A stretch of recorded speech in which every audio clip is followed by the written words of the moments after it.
Hey there, I'm Jeff McGinnis. I'm with Cross Country Mortgage, and the question for today is, what's the difference between a pre-qualification and a pre-approval? And in the most simple terms, a pre-qualification is a great conversation with a professional lender that can give you a good idea of what you might qualify for. So this would be reviewing in things like what kind of income does your household make, what do you think your credit scores are like, and about how much money do you have for a down payment. So a good lender can typically go through that, take about maybe 5 to 15 minutes and review with you some basic qualifications and give you a good range of what you'll be looking at and looking for.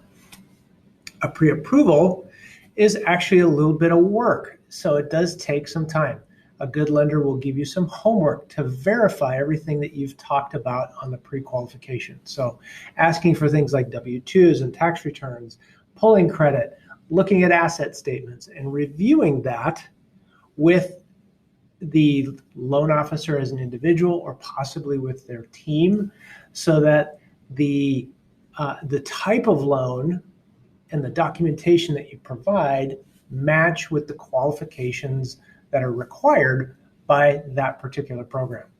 And so the whole idea is moving from pre-qualification to pre-approval to getting into contract for a purchase is so that when your offer gets written, that you're the most qualified buyer, that you are the safest buyer, meaning you're going to be putting a lot of money towards the earnest money when you go make an offer.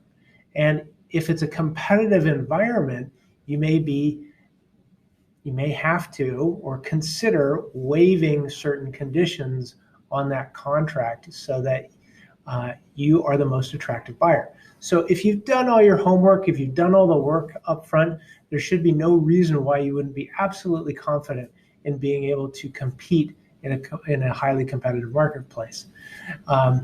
And we want to keep your earnest money safe so that if you've done the work, that we can actually close on your loan and make sure that your earnest money isn't at risk. So those are some things that you can consider when reviewing your options with, do I want to get pre-qualified or should I really go in and go for the pre-approval?